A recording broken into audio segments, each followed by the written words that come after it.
There's a kind of strength that never bends. Not when the body aches. Not when life collapses around you. Not even when the mind begs for an escape. Today, you'll uncover the forgotten system that forged unshakable warriors. Have you ever wondered how the shinobi, those invisible figures of Japan, could live alone in the mountains for months? How they trained in secret for years, unseen and unheard?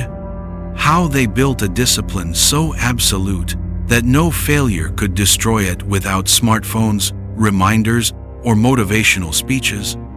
The answer isn't about willpower. It's about Ninpo, the path of the unseen warrior. When you understand the 5 pillars of this path, you'll realize that most modern discipline is fragile, built on shifting sand. Because the shinobi understood something about human nature that modern science only rediscovered centuries later. Our minds weren't designed for discipline. They were designed for survival. And that's why their system worked when everything else fell apart. But there's a price. This path doesn't welcome those who merely want to try. It demands the death of the weaker self, the one that keeps making empty promises. Before we dive deeper, if this message resonates with you, subscribe, like the video, and activate the bell. It helps the channel grow and helps you stay on the path. Now, back to the story. Feudal Japan, Iga Prefecture, 1540. There was a 14-year-old boy named Tishi. Everyone in his village called him Tishi the Lazy. Ever since he'd first glimpsed the shadowy silhouettes leaping across rooftops, he had dreamed of becoming a shinobi.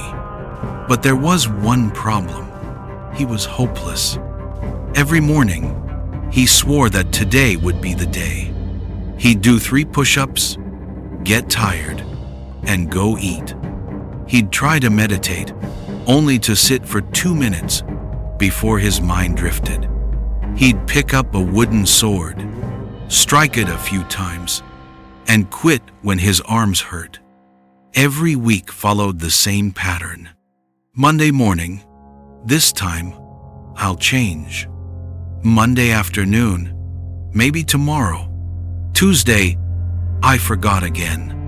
His father was a blacksmith, a man of iron hands and little patience for dreams. Tishi, he would say, shinobi are myths, ghost stories for children. You'll learn my trade and stop this foolishness. But Tishi's father knew more than he admitted. He knew the shinobi were real. He even knew of the hidden school in the mountains. He simply didn't trust his son enough to reveal it. So he pretended not to believe, hoping the boy would abandon his fantasy. But Tishi couldn't. Every night, he stared at those distant mountains. Every morning, he whispered to himself, "What if I really try this time?" And every afternoon, he failed again. Until the day everything changed, though not in the way he expected. One afternoon, after another half-hearted training session in the forest, Tishi was heading home when he saw a man standing in the middle of the path. He looked ordinary, plain clothes, nothing remarkable except for his eyes. Those eyes didn't just look at him, they saw him. "You want to be a shinobi?" It wasn't a question, it was a statement. Tishi froze.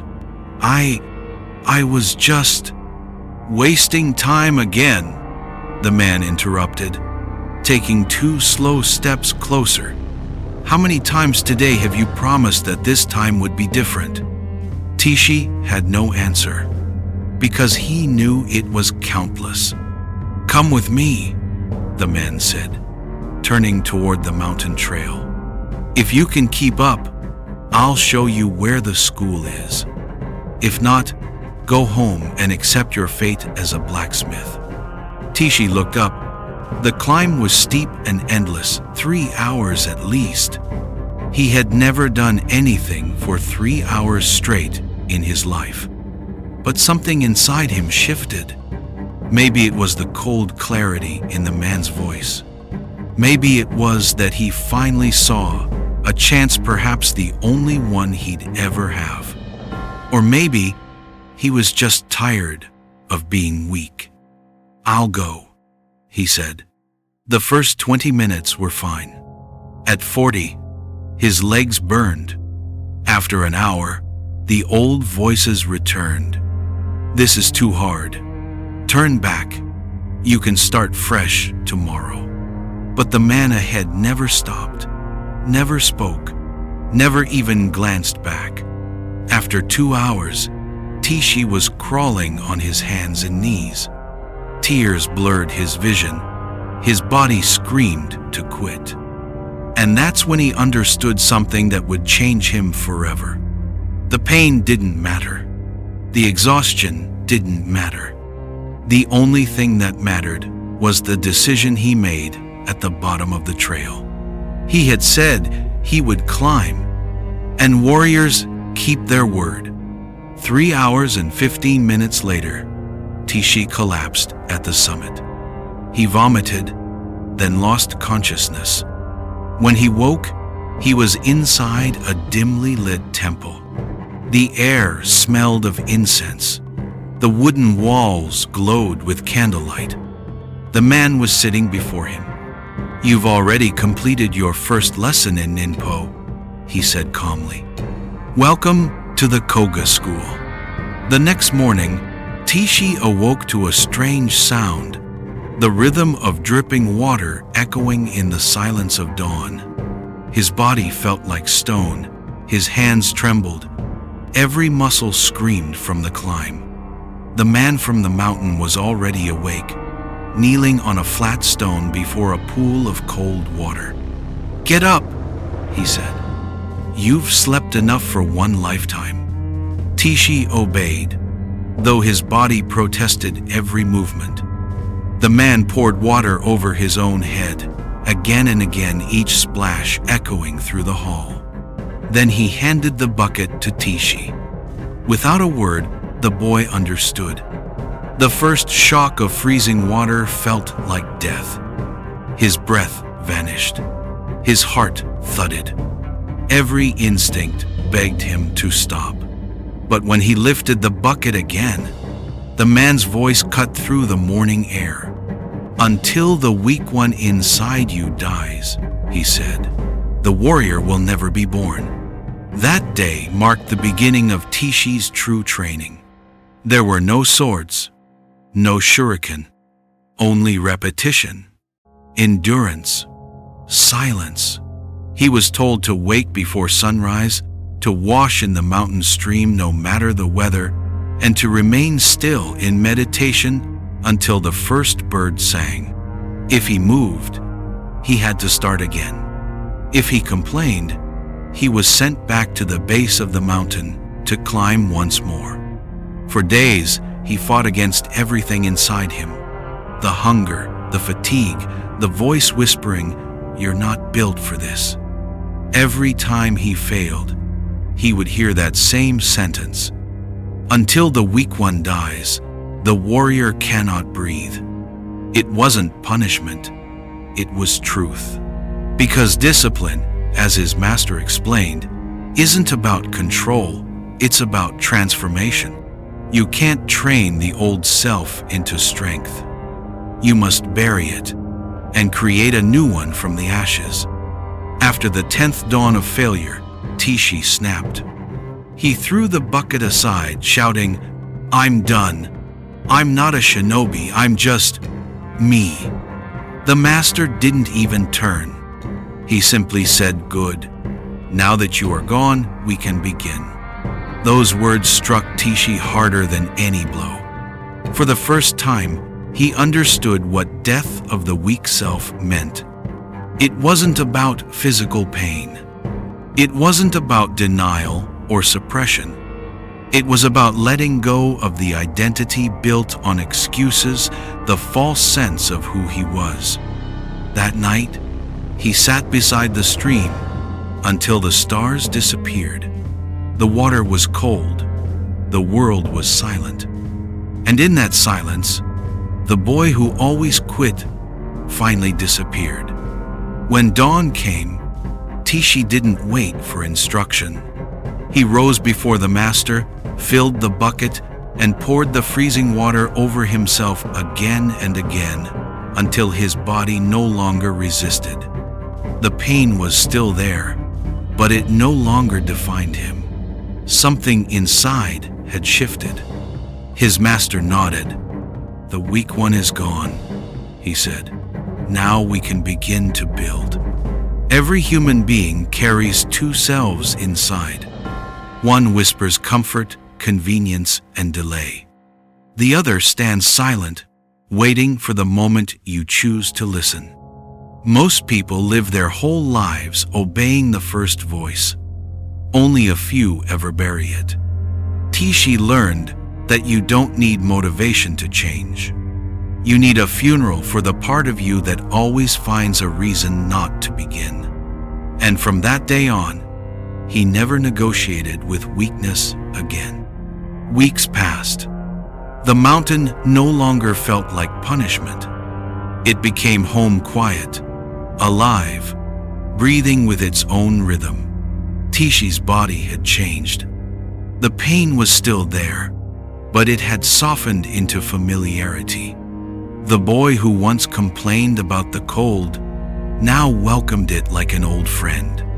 Every morning, he rose before the sun. He washed, meditated, and trained in silence. And when he failed, he no longer cursed himself. He simply began again. That was his first true lesson in mastery. Discipline isn't repetition, it's rhythm. The body breaks, the will wavers, but rhythm once found carries you through both. One afternoon, the master handed him a wooden stick. "Strike this post," he said, "until sunset." Tishi did as he was told. At first, every strike was fueled by effort. His arms burned, his shoulders ached, his breath grew uneven. After an hour, the strikes lost power. After 2, they lost precision. After 3, he could barely lift the stick. But the master watched silently, offering neither correction nor praise. Then, something curious happened. Around the 4th hour, Tishi stopped thinking. The pain faded into rhythm. The strikes began to flow effortless, quiet, unbroken. He had entered what the shinobi called mushin no shin, the state of no mind. When the self disappears, movement becomes pure, effort becomes art. When he finally stopped, the master said, "You've just learned what most men chase for a lifetime and still never find." Tishi bowed, drenched in sweat. "What is that, master?" "The unbroken rhythm," he replied. "The moment you stop chasing progress and start becoming the movement itself." It was a lesson that would echo far beyond martial training into every act of life. Because rhythm isn't about consistency for a day. It's the act of aligning your mind with the pulse of your actions, until discipline stops feeling like effort and begins to feel like breathing. One night, as the moonlight washed over the courtyard, the master spoke again. "Most people fail not because they lack strength," he said, "but because they break their rhythm. They start, they stop, they restart. Each time they reset their soul to zero. Flow," he continued, "isn't about doing more. It's about never losing the beat." Tishi nodded, though he didn't fully understand yet. But the next morning, when he rose without being told, when he felt his feet move before thought, when the strikes came without effort, he realized the meaning. Discipline isn't a cage, it's a song. And only those who keep dancing become masters. Every goal, every dream, every transformation follows the same hidden rule. You don't need to do everything perfectly. You just need to not stop. That is the secret of rhythm. Once you start to live in it, even your failures begin to move with grace. And so, while the world below slept and dreamed, a once lazy boy in the mountains struck the wooden post, again and again, until the sound of effort disappeared, and only the rhythm remained. Months had passed. The mountain had shaped Tishi into someone new, though he didn't notice it yet. His movements were sharper, his silence deeper, but most importantly, his thoughts had slowed down. He no longer lived in the loop of wanting, trying, and quitting. He simply did what needed to be done without noise. One morning, the master approached with a bamboo sword and said, "Today, you will learn kata, the form." Tishi bowed. "Master, haven't I already learned to move freely?" The old man smiled. "That freedom you feel," he said, "is still a wild river. If it isn't given shape, it will drown you." The training ground was silent except for the sound of wind through the trees. "Follow me," said the master. He moved each motion deliberate, precise, balanced. Then he said, "Now repeat." Tishi tried. His form was clumsy, his timing off. Every time he thought he was getting it right, the master corrected him again. Too fast, too stiff, too proud.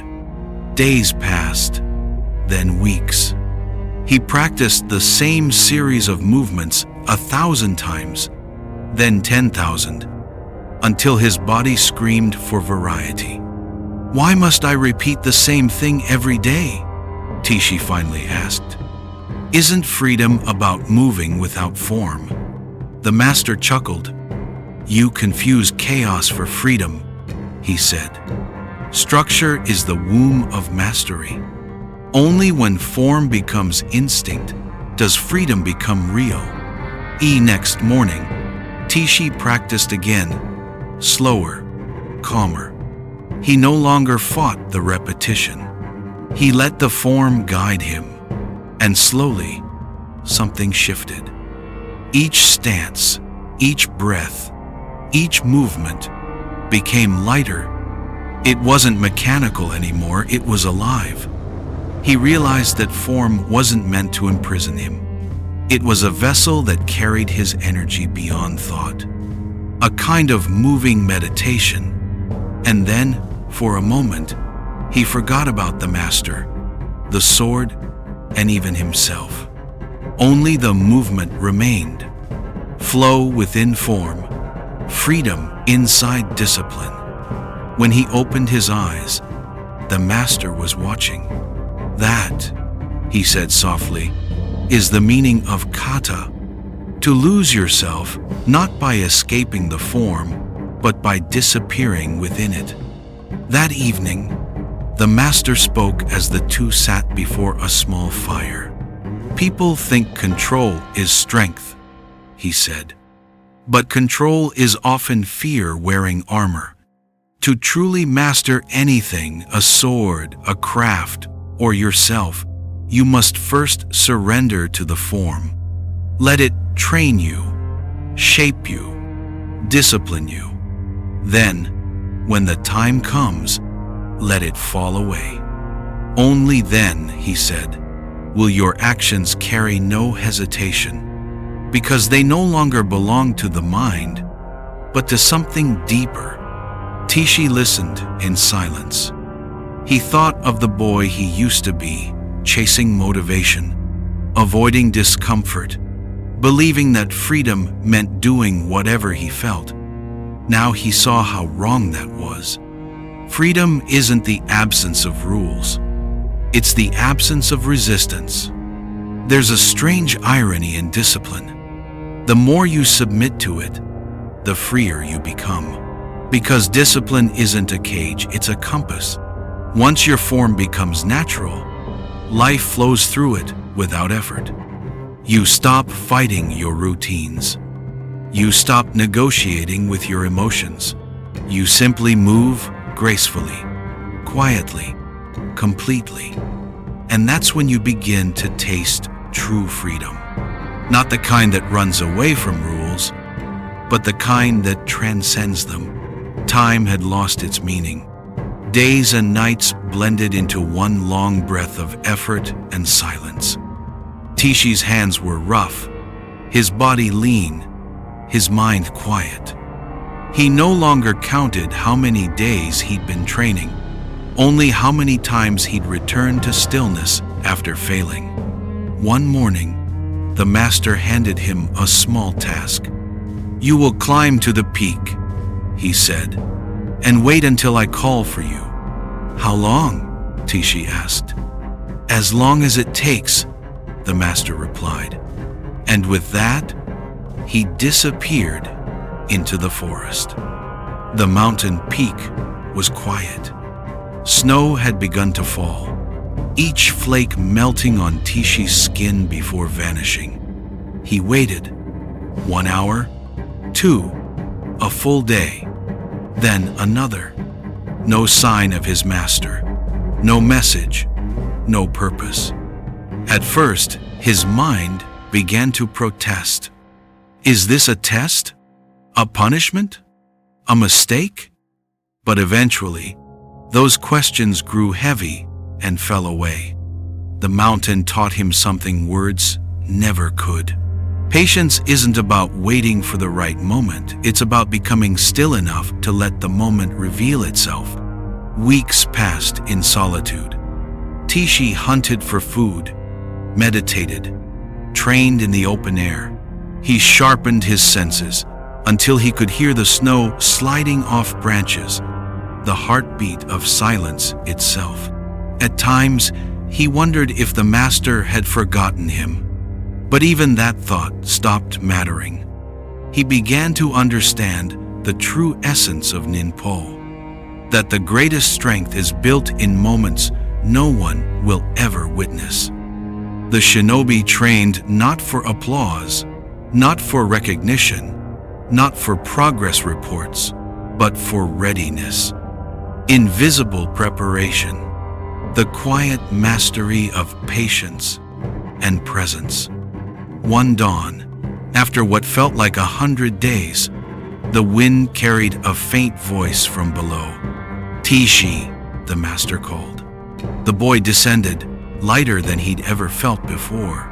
His master waited by the stream, a small smile on his face. "Tell me," he said, "what did you learn up there?" Tishi paused for a long moment before answering. "I learned that waiting is also training, that the mountain teaches what words cannot, and that nothing is truly wasted, not time, not pain, not silence." The master nodded. "That is the invisible layer of discipline," he said.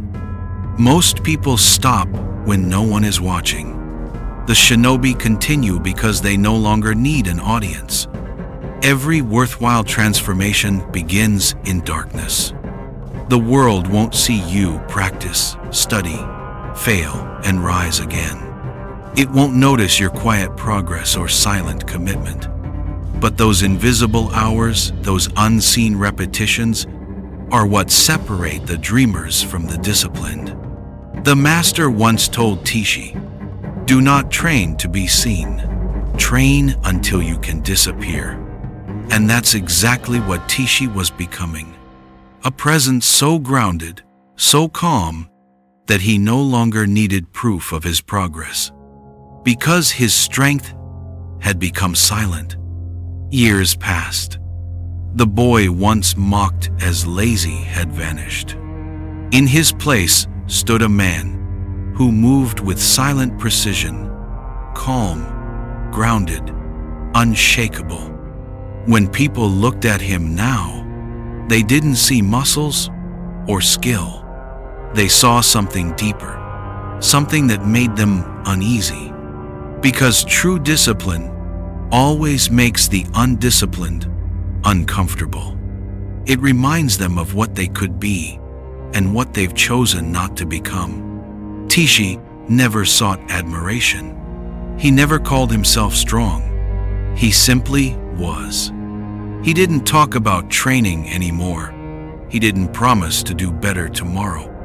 He lived in a state where hesitation no longer existed. And that's what being a warrior truly means. Not fighting others, but mastering yourself so completely that the weak version of you can never return. His master's final words echoed in his mind. When your discipline begins to scare others, you're finally becoming free. Because freedom doesn't come from comfort. It comes from structure, from rhythm, from keeping your word when no one's watching. And when you've gone far enough, when you've silenced that inner voice that always wants an easier path, you won't need motivation anymore. You'll simply become the kind of person who moves forward, no matter what. So now, ask yourself, are you ready to stop trying and start becoming? To stop promising and start being? Because you don't need more willpower. You just need to build the system that removes hesitation, the same way Tishi did. And if this story moved something inside you, if it reminded you that discipline isn't punishment, but transformation, then join this journey. Subscribe to the channel. Turn on notifications so you won't miss the next story that challenges you to rise higher. Because here, every video is a path to kill the weaker self and awaken the warrior within.